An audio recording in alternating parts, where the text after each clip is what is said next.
Welcome everyone to Events Reimagined. On behalf of GSD Solutions, I am Emily Adeyanju and I'm so pleased to have Jackie Botelho join us. This conversation will be about understanding the world of digital event entertainment. Jackie is changing the game with her hospitality and event agency, above and beyond VIP concierge. Because of her perseverance and sky's the limit mentality, locals and travelers are now able to have experiences that they may not have even thought possible. Now in New York City, Jackie and her team are setting a new standard for hospitality by leveraging a wide network. So let's jump right in. Jackie, how about you tell us about your journey so far? Hi, well, first of all, thank you so much for having me. I really appreciate this opportunity. It's such an honor. Um, my journey so far, I mean, it's been pretty crazy. Watching the company I bootstrapped it out of my savings. I built it off like YouTube videos and Google. So, the first couple of years were really crazy. And then obviously the pandemic was also really, just a extremely unique situation. But it was kind of cool to be able to start my company over again during the pandemic, and because I lost everything when it happened, so kind of started it all over again with everything I knew, and now it's better than ever. So yeah, it's been really incredible watching it grow, and it's just like my baby. I'm like watching it just evolve into this amazing company, and we're going to be national in the next year or two, and it's incredible. Congratulations. Wow. Can you tell us more about what your company does? Yeah, of course. So we are a hospitality and events agency in New York City. What we do is we partner with all these really great restaurants and entertainment venues, tours, like really unique stuff that most travelers wouldn't really know about unless they knew a local in New York. So we're really giving like a local's point of view of New York City. But just to really like hit some pain points, going out in New York City is really expensive, and you never know what kind of experience you're going to have. So we've kind of alleviated those pain points of going out in New York City. We've taken out the guesswork. So we've picked the best places that, we have really close relationships with. We build all-inclusive experiences that we offer on our platform.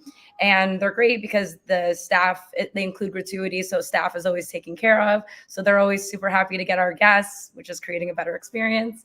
And then, we're just giving business to our local venues that really need it right now. And then additionally, we are an events company, so we host a ton of corporate and private client events, virtual and in person. And so we're really able to be a very strong partner to our hospitality and, entertainment and restaurant partners, because we're not only giving them business through our website sales to the guests of the hotels that we're a concierge for, but we're also giving them a ton of events. Oh, wow. Speaking of the events part of your company, can you share with us what has been your experience transitioning from in person to digital, or have you guys been digital all this time before? No, I've never done a virtual event until like April of last year. So it was a really unique learning process, but honestly, it's like to compare virtual events to in-person events is like apples and oranges. Like they're so different, and there's so many pros and cons to both. And I said when the pandemic first happened, I'm like, all right, well, of course you're not making as much as you would with an in-person event, but at the same time, it's so much easier because you have full control, right? Like you come on to a screen and you have full control of the room. So it doesn't matter if it's raining outside, or if the venue's in a tough place, or the venue's short staffed, or it's too cold or too hot in there. Like there's so many elements of an in-person event that just are out of your control, and you have to manage them, where you jump on a virtual event and you just have complete control of the room, and you can make sure that everyone's having a great experience. And one thing that I thought was really interesting with hosting virtual events is when you have in-person events, you always have like a few people that are, on their phones, or they're just like not into it and they're not having fun. They could be just having a bad day, or they could be like, introverts that just like aren't really comfortable getting out there. And that's why my in-person events were so successful, because I would always find those people and I would, introduce them to a bunch of people that I already knew or something like that, and really help them feel welcome and get conversation started. And that's like kind of like how I've always been doing in-person events. And that's why we've grown to the way that we did and have been. But doing that virtually is a little bit more difficult because you're not just like bringing somebody over, but you'll notice that a lot of people who are normally the ones that are introverts and they're not really coming out of their shell, when they're in the comfort of their home, they are. So it's been pretty cool watching, because like I have this networking group called Venture Mix, and the people who are always kind of down at the weren't really like as into it in person, were like super into it virtually, which I thought was a really cool thing. Wow. It's been great hearing how like there's been many opportunities that have come with virtual events. So is there anything that you miss about the in-person events? Yeah, I mean, of course, like the energy, I mean, and I'm doing in-person events now. So, I mean, it is really fun to be out there and to, I mean, there's nothing like being in person, right? Of course. I just do also feel that virtual events have such like a strong, I mean, for an event planner, I think it's a lot easier to do a virtual event. And I also think that I believe that a lot of people can probably take a little bit more from a lot of virtual events, because you're like really hitting everybody in the room pretty much for most of the part. I mean, the way that I run my events, we don't really do too many webinars or anything like that. We do really interactive events. So people are usually getting FaceTime with almost every single person in the virtual event, whereas that might not happen in the in-person events. But I mean, of course, in person will always be the best, just because like you're meeting these people and you have this like in-person energy, and it's just like I said, it's like comparing apples and oranges. They're so different. Yeah. Wow. And still on the virtual event side of things, like what what new opportunities have you noticed that the virtual events has brought to your company? Oh, Could be exposure. business or Exposure. I mean, we have people joining our virtual events that are in other countries. That never happened before. We just had like local New Yorkers. And then of course we like host corporate events and whoever their guest list is. So sometimes there would be like international people there, but I mean, now we have people signing on all over the world to join an ABC VIP event. So that's really a powerful thing, and it's pretty amazing. Yeah, it is. Um, On to our next question.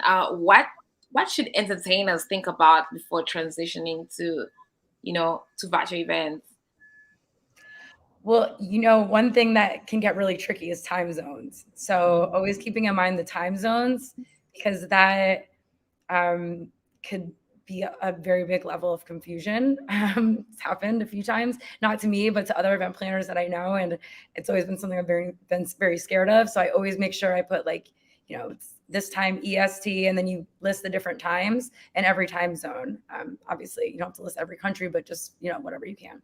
And then I think just like making sure that you're unique. You can't be like everyone else, because then it's so easy to like see how somebody does a virtual event and do it that same way, because it works. But like you really have to kind of like try out different things, and really, really know how to read the room and really know how to know your audience, because if there's like stale time, it's so awkward. So, and that's something that, you never have at live events. Like live events, people are always talking, people are always doing stuff.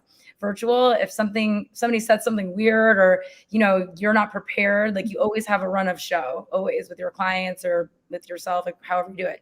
So I always have a run of show. I know exactly what's happening at what time. I know I always have like a couple fillers just in case like something doesn't take as long. I'll do like a trivia session or something like that. Just something to like always fill the time, because you got to keep it flowing.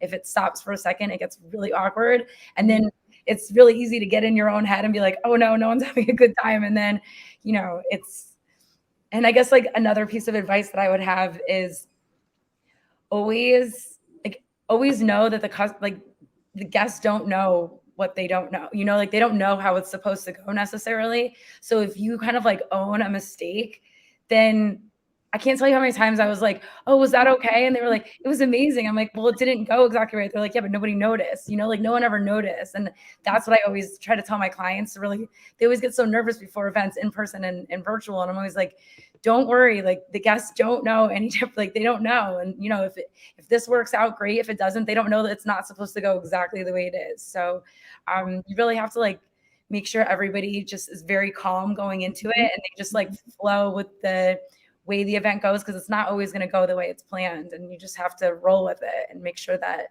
you stay positive and you have that good energy, because people will feel it right away if you don't.